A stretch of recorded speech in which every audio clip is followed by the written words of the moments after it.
আসসালামু আলাইকুম দর্শকবৃন্দু, আপনাদেরকে আমন্ত্রণ জানাচ্ছি ভোলাঘাট টেলিভিশনের নিয়মিত আয়োজন টং রাজনীতি অনুষ্ঠানে।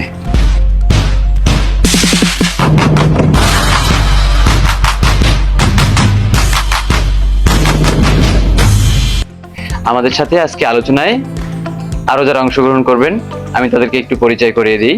আমাদের মাঝে উপস্থিত আছেন জনাব সাফায়েত সুজন, তরুণ রাজনীতিবিদ, আলোচক এবং বিশ্লেষক। এছাড়াও আমাদের মাঝে উপস্থিত রয়েছেন মোহাম্মদ নাসিরউদ্দিন সাহেব, বিশিষ্ট নাগরিক। আমরা আজকে আলোচনা করব 15 আগস্টের প্রেক্ষাপটে বাংলাদেশের বর্তমান পরিস্থিতি নিয়ে।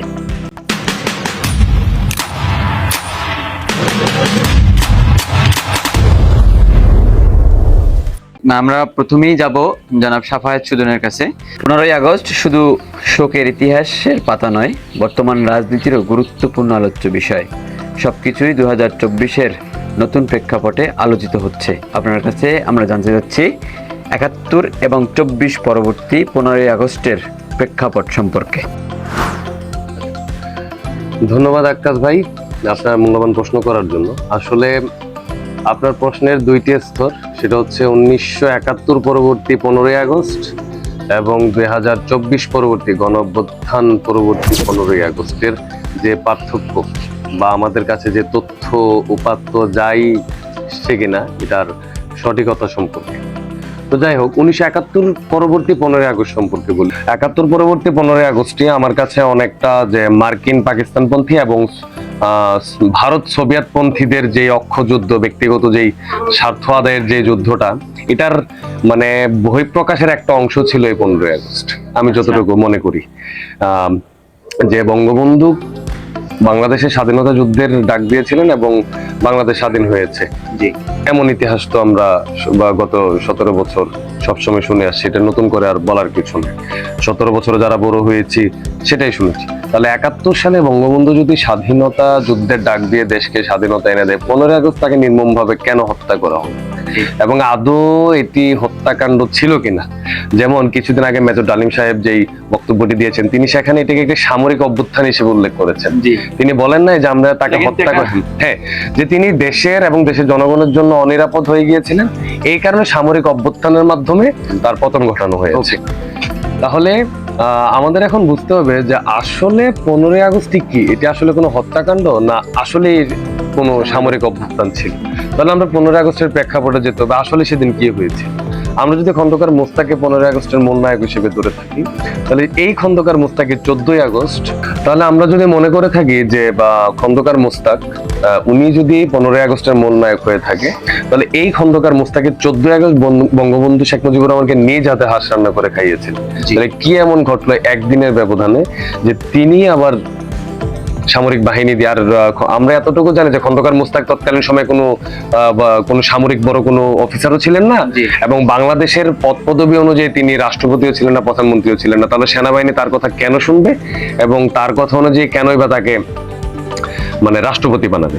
এটা ওই দিনের প্রেক্ষাপট যদি আপনি একটু পর্যালোচনা করতে চান বা একটু যাচাই করতে চান, তাহলে পুরোপুরি এটা সামরিক অভ্যুত্থান হিসেবে আপনার কাছে কি প্রতীয়মান হবে? মনে হবে না, এটা প্রতীয়মান হবে। কেমন বলি, আমাদের কাছে ইতিহাস বলা হয়েছে যে শেখ রাসেলকে ব্রাশ ফায়ার করে হত্যা করা হয়েছে, অথচ শেখ রাসেলের গায়ে কিন্তু কখনো কোনো গুলির চিহ্ন পাওয়া যায় না। তার শরীরে যে চিহ্নগুলো পাওয়া গিয়েছিল সেগুলো গ্রেনেডের চিহ্ন। কিছুদিন আগেও কর্নেল রশিদ, যিনি বঙ্গবন্ধুর যে 15 আগস্টের এই হত্যাকাণ্ড বলেন বা সামরিক অভ্যুত্থান বলেন, ওইখানকার যে মূল একটি অংশ, কর্নেল রশিদ তিনিও সেখানে উপস্থিত ছিলেন। তার একটি বক্তব্যে তিনি বলেছিলেন যে জানালা থেকে ছোড়া যে গ্রেনেড, ওই গ্রেনেডে রুমের ভিতরে যারা ছিলেন সবাই মারা গিয়েছিলেন, একমাত্র বঙ্গবন্ধু নিচে সিঁড়িতে ছিলেন, তাকে সেখানে গুলি করা হয়েছে। সুতরাং 15 আগস্টের যে দিনটি বঙ্গবন্ধুর লাশ বা বঙ্গবন্ধুকে হত্যা করা হয়েছে, এই দিনটিকে যেমন আমরা দেখি, সেই দিনটি মানুষের চলাচল, সেদিন কারফিউ ছিল, আপনি স্বাভাবিকভাবে মানুষ চলাচল করতেছিল। সুতরাং দেশে ওইরকম কোনো অরাজক পরিবেশও সৃষ্টি হয়েছিল কিনা এরকম কোনো তথ্য কোনো সংবাদ মাধ্যমের কাছে নেই যে আসলে বঙ্গবন্ধু হত্যার পরে দেশে এমন একটা অরাজক বা বাজে সিচুয়েশন ক্রিয়েট হয়েছে, কেন হত্যা করা হলো। আমার মানে বঙ্গবন্ধুকে আমরা তো সকলেই জানি যে তিনি স্বাধীনতার মূল স্থপতি হিসেবে তাকে আমরা সকলে বিবেচ্য করে আসছি। তাহলে আমার দেশের স্বাধীনতার স্থপতি 1971 সালে বাংলাদেশ স্বাধীন হয়েছে, 75 সালে 15ই আগস্ট বঙ্গবন্ধুকে হত্যা করা হয়েছে, অথবা বর্তমানে যেটা বলা হচ্ছে যে সামরিক অভ্যুত্থানের মাধ্যমে, যেটাই বলা হোক, এটা আমার দেখার বিষয় না। তাহলে যদি হয়ে থাকে, ওই দিনটা কেমন হওয়া উচিত ছিল যে 4 বছর আগে যেই নেতা আমার দেশকে স্বাধীন করার জন্য এত বড় অবদান রেখেছে, আজকে তাকে হত্যা করা হয়েছে। যে আদৌ যদি হত্যা করা হতো, তাহলে তৎকালীন জনগণের কি প্রতিক্রিয়া থাকার কথা ছিল? নিশ্চয়ই বাংলাদেশের মধ্যে ভাঙচুর। তাহলে মানুষের প্রতিক্রিয়া এবং মানুষের আচার আচরণে ওইরকম একটা বিষয় ফুটে ওঠা উচিত ছিল, অথচ আমরা দেখেছি তার সম্পূর্ণ বিপরীত। বঙ্গবন্ধুকে হত্যা করা হয়েছে, এটা সবাই শুনেছে, কিন্তু জনমনে তেমন একটা খুব বেশি প্রতিক্রিয়া ছিল না। সকলেই স্বাভাবিক জীবনযাপনে, স্বাভাবিক জীবনযাপন, ওই দিন স্বাভাবিক, দিনটাও স্বাভাবিক, অথচ কারফিউ জারি ছিল, কিন্তু মানুষ রাস্তায় ছিল, সকলেই স্বাভাবিক জীবনযাপনে মানে ব্যস্ত ছিল, অতটা ইয়া করে নেই। এবং আমরা এটাও জানি যে এরপরে বাংলাদেশের আরেকজন মহানায়ক ছিল মাওলানা আব্দুল হামিদ খান ভাসানী, তিনি নিজে খন্দকার মুস্তাককে ফোন দিয়েছিলেন। এই ইতিহাসটা কিন্তু সকলের কাছে অজানা। এবং তিনি খন্দকার মুস্তাকের সবচেয়ে মজার বিষয়, যেই আমরা সকলে জানি যে মুসলিম লীগ, পরবর্তীতে আওয়ামী মুসলিম লীগ, পরবর্তীতে আওয়ামী লীগ, তাহলে সেখানে আপনি হোসেন সোহরাওয়ার্দী, শেরে বাংলা ফজলুল হক এবং আব্দুল হামিদ খান ভাসানী, তাদের কাউকে কিন্তু আপনি বাংলাদেশের ইতিহাস থেকে মুছে ফেলতে পারেন। আমার এখনো মনে পড়ে যে ছোটবেলায় আমাদের অনেক পাঠ্যপুস্তক বইয়ে তাদের ইতিহাস আমাদেরকে পড়ানো হতো। শেরে বাংলার নদীতে গোসলের কাহিনী পড়ানো হতো, তার মা তাকে নদীতে যেতে বারণ করতেন, কুমিরের ভয় দেখাতেন, সে বলতো না, আমাকে কুমিরে খাইতে পারবে না, আমি কুমিরকে হত্যা করবো, এমন কিছু কাহিনী পড়তাম আমরা। তো যাক, সেদিকে না যাই।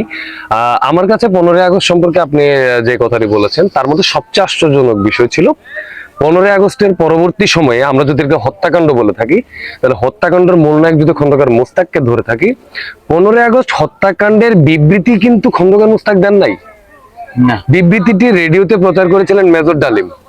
তিনি বলেছিলেন যে সামরিক অভ্যুত্থান, তিনি হত্যাকাণ্ড হিসেবে এটাকে বলেন, সামরিক অভ্যুত্থানের মাধ্যমে এই বাকশাল সরকারকে তারা পতন ঘটিয়েছে এবং বাংলাদেশের সামরিক আইন জারি করেছে। এবং সবচেয়ে আশ্চর্যের বিষয় যদি আমরা বলে থাকি, এই খন্দকার মোস্তাকের দল যে 83 দিনের যে শাসন আমল, এই 83 দিনের শাসন আমলের প্রথম দিনই আব্দুল হামিদ খান ভাসানী খন্দকার মোস্তাককে ফোন দিয়েছেন ব্যক্তিগতভাবে এবং বলেছিলেন যে আমি তোমার সরকারকে সমর্থন করলাম। খুব একটা আশ্চর্য বিষয় না যে মাওলানা আব্দুল হামিদ খান ভাসানীর মতো এত ভারত সম্পন্ন একজন প্রবীণ এবং বর্ষিয়ান রাজনীতিবিদ, তিনি এই সরকারকে মানে স্বাগত জানাচ্ছেন, তাহলে নিশ্চয়ই তো কিছু একটি বিপরীত হয়েছিল। তো আমি অনেক জায়গায় এটা শুনেছি যে বঙ্গবন্ধু গণতন্ত্র প্রতিষ্ঠার জন্য লড়াই করেছেন, এটা সত্য, কিন্তু ক্ষমতায় আসার পরে তিনি গণতন্ত্র প্রতিষ্ঠা করতে পারেননি। তিনি এটাও জানি, যেটা আসলে ইতিহাসেও আছে, যে তিনি মানে বাকশাল প্রতিষ্ঠা করেছিলেন এবং সামরিক অভ্যুত্থান এই কারণেই ঘটেছিল বাকশালের পতনের জন্য, এর বেশি কিন্তু তারা কোনো কারণ উপস্থাপন করেন নাই। এবং কর্নেল রশিদ তার একটি ওয়ার্ল্ড মিডিয়া একটি বক্তব্য দিয়েছিলেন, তিনি সেখানেও বঙ্গবন্ধুর সুনাম করতেছিলেন। তিনি বলতেছিলেন যে বঙ্গবন্ধুর একটি গুণ ছিল, তিনি খুব সহজে মানুষকে একত্রিত করে ফেলতে পারতেন। আমরা এই ভয়ে ছিলাম যে অনেক খারাপ মানুষ কোনো একত্রিত না হয়ে যায়। মানে তিনি খুব সুন্দরভাবে এই লাইনটাকে বলেছিলেন। আসলে খুবই গুরুত্বপূর্ণ একটি লাইন। তবে আমি এতটুকু মনে করি, সেটা বঙ্গবন্ধু হোক বা আমরা জিয়াউর রহমানকে জানি, তিনিও কিন্তু একজন সামরিক শাসকই ছিলেন, কিন্তু পরবর্তীতে আমার মনে হয় যে পৃথিবীর ইতিহাসে প্রথম কোন সামরিক শাসক যিনি গণতান্ত্রিক দল প্রতিষ্ঠা করেছেন এবং গণতন্ত্রের পক্ষে কাজ করেছেন। আমরা এরশাদের খবরও জানি, তিনিও একজন সামরিক শাসকই ছিলেন, স্বৈর শাসক ছিলেন ধরতে গেলে, এবং তাকে স্বৈর শাসক হিসেবেই কিন্তু পতন ঘটানো হয়েছিল।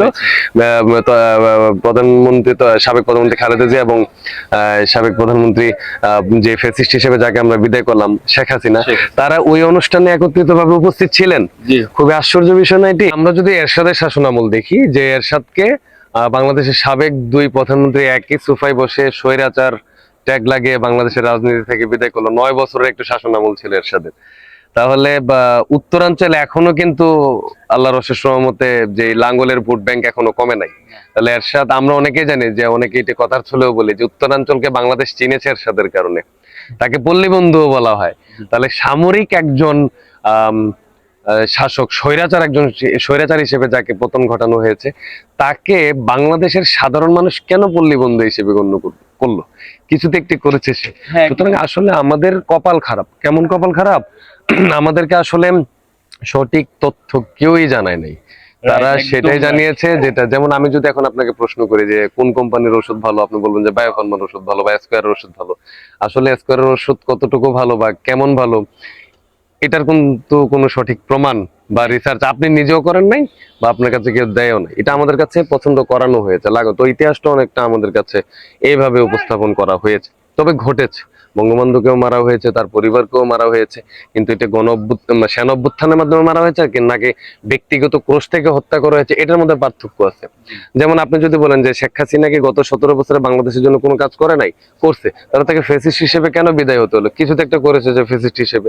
সুতরাং তেমনই কিছু একটা করে এখন যদি আমি বলি যে আমি ব্যক্তিগত আক্রোশ থেকে 17 বছরের একটা ক্ষমতাসীন দলকে বিদায় করে দিলাম, এটা আমার আসলে কি আক্রোশের কারণে সে বিদায় হয়েছে? ব্যক্তিগত আক্রোশের কারণে বিদায় হননি। তিনি দেশ এবং দেশের মানুষের জন্য বিপজ্জনক হয়ে উঠেছিলেন, এই কারণে দেশ এবং দেশের মানুষ তাকে বিদায় করেছে। তো যাই হোক, তো তো সেই হিসেবে দেখতে গেলে 15ই আগস্ট কিন্তু শুধুমাত্র বঙ্গবন্ধুর যে হত্যাকাণ্ড সেটা না, 15ই আগস্ট কিন্তু আরেকটি বিশেষ দিন। আজকে 15ই আগস্ট কিন্তু সাবেক প্রধানমন্ত্রী বেগম খালেদাদের জন্মদিনও।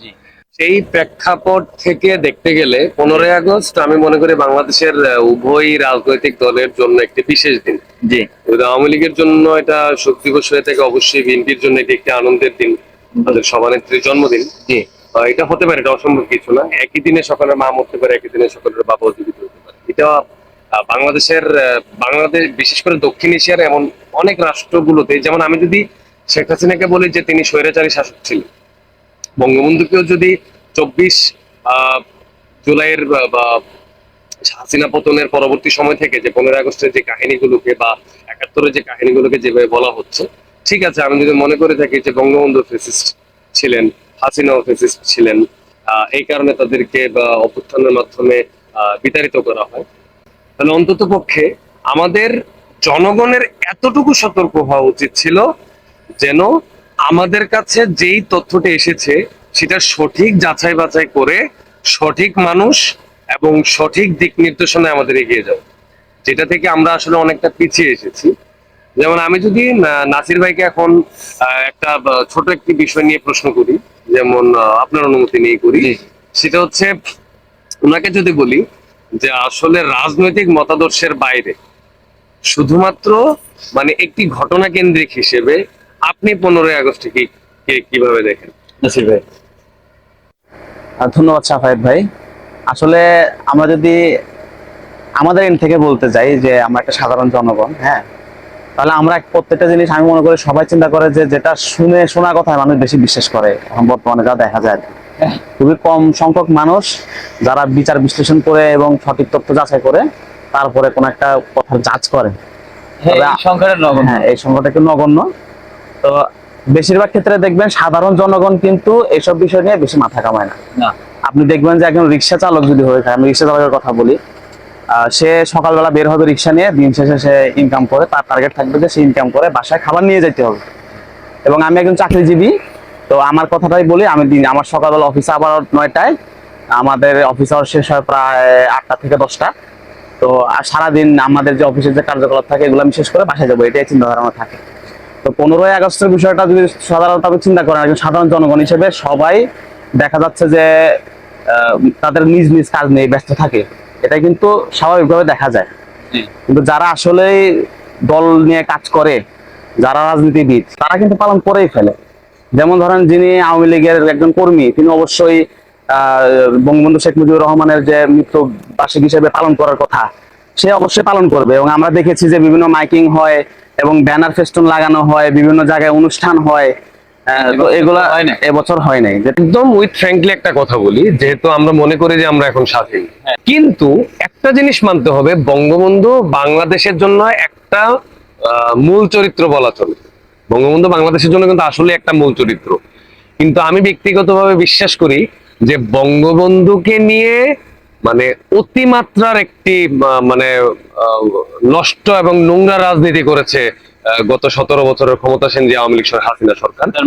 এবং এটার একটা বাজে সিচুয়েশন কি ক্রিয়েট হয়েছে, যে যেমন আপনি কিছুদিন আগে খেয়াল করেছেন কিনা জানি না, আওয়ামী লীগ ক্ষমতা থাকাকালীন মোবাইলের রিংটোনে বঙ্গবন্ধু 7ই মার্চের ভাষণকে তারা এনেছিল, যে সেট করে দিয়েছিল যে কল দিলেই এবারে সংগ্রাম, মুক্তির সংগ্রাম, এবারে সংগ্রাম, স্বাধীনতা সংগ্রাম। তার মানে কি আমার প্রজন্ম বঙ্গবন্ধুকে চিনে না, জানে না, তাকে মোবাইলের রিংটোন দিয়ে চেনাইতে হবে এমন কিছু। আওয়ামী লীগের এই বঙ্গবন্ধুকে নিয়ে অতিমাত্রার রাজনৈতিক বাড়াবাড়ির কারণে তারা বঙ্গবন্ধু এই নামটা, এই চরিত্রটাকে তারা মানে দলীয় স্বার্থ চরিতার্থ করার জন্য এমন ভাবে ব্যবহার করেছে যে তিনি সার্বজনীন নেতা থেকে দলীয় নেতায় পরিণত হয়ে গিয়েছেন এবং বিশাল একটা অংশ তার বিপক্ষে চলে গিয়েছে এখন। 15 আগস্ট আসলে শুরুও করেছিল তারা, এবং 15 আগস্টের এই তবে শেষ হওয়ার পিছনে যে বঙ্গবন্ধুকে যে বিতর্কের বৃত্তে যে আবদ্ধ করা হয়েছে, আমি মনে করব যে এটার জন্য মানে শেখ হাসিনাই দায়ী, একদম সরাসরি বলি, এটার জন্য শেখ হাসিনা নিজেই দায়ী। ধন্যবাদ নাসির ভাই আপনাকে আলোচনায় অংশগ্রহণ করার জন্য। আমাদের সময়ের খুবই স্বল্পতার মাঝে ফাহিদ ভাই আপনার কাছে সর্বশেষ জানতে চাচ্ছি যে রাজনীতি কি 100% জনগণই রাজনীতির সাথে মানে সম্পৃক্ত কিনা? আচ্ছা, বাংলাদেশ তথা দক্ষিণ এশিয়ার মানে জনগণের যে মনোভাব, রাজনীতি আপনি করেন বা না করেন, কিন্তু আপনি সমালোচনা করবেন অবশ্যই, মানে এর ফল ভোগ করতে হবে। ফল ভোগ করতে হবে, এই কারণে কিন্তু আপনি সমালোচনা করবেন। আপনাদের দুজনকে অসংখ্য ঠিক আছে। ধন্যবাদ জানিয়ে আজকের মতো বিদায় নিচ্ছি। আমি মোহাম্মদ আক্কাস হোসেন। সকল বলাকার দর্শকদেরকেও ধন্যবাদ জানাচ্ছি এই আলোচনা শোনার জন্য। আমরা পরবর্তীতে অন্য কোথাও অন্য কোনো বিষয় নিয়ে আবারও আপনাদের সামনে উপস্থিত হব। সবাই সুস্বাস্থ্য এবং দীর্ঘায়ু কামনা করে বিদায় নিচ্ছি। আল্লাহ হাফেজ।